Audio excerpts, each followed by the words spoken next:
이번에 이제 김호중 씨가 구속된 데에 있어서 아까 말씀하신 뭐 사법방해 혹은 뭐 경찰이 느끼는 괘씸죄 이런 것도 작용을 했을 거다 이런 관측도 있는데 이 사건을 바라보는 한 경찰이 온라인에 이런 글을 올렸더라고요. 그러니까 김호중 씨가 이를 더 키웠다 이런 취지로 올렸다고 하는데 어떤 내용입니까? 그렇습니다. 이제 경찰청 소속 직장인이 작성한 것으로 이제 추정이 되고 있는데요. 이제 김호중 씨에 대해서 아니 지금 수사권이 너무 우스웠냐, 이 수사를 예. 담당하고 있는 이 수사 인력들이 그렇게 우스워서 이렇게 금방 들통날 거짓말을 했냐, 이런 좀 비난 섞인 글을 올린 것이 그 내용이라고 볼 수 있습니다.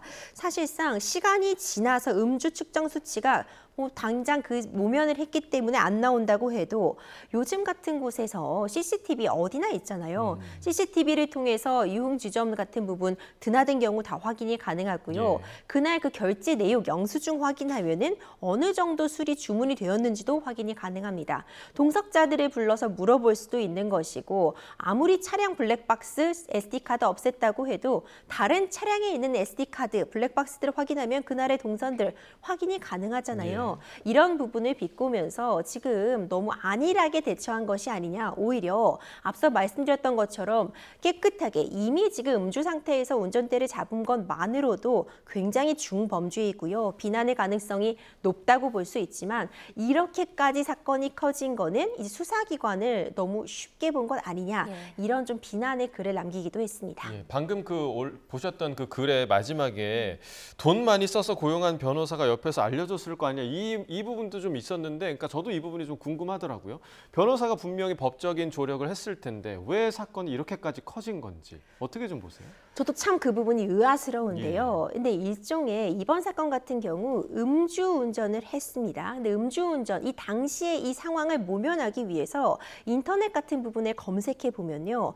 음주 자리를 일단 당장 모면하라, 그러니까 떠나라. 그리고 나서 뭐 추가적으로 이 정찰에 출석을 하기 전에 또 음주를 해서 경찰에 출석한 다음에는 운전 당시에는 술을 마시지 말았지만 그 이후에 내가 술을 마셔서 지금 음주 측정치가 나온 것이다. 이런 식으로 대응하라는 사실상 이런다고 해서 수사기관의 어떤 처벌을 피할 수 없음에도 불구하고 일종의 꿀팁이라는 말도 안 되는 그런 이름을 붙여줘서 음주 측정, 음주 사건에 대해서 범죄 혐의를 피하는 점 이런 글들이 돌아다니는 것은 사실입니다.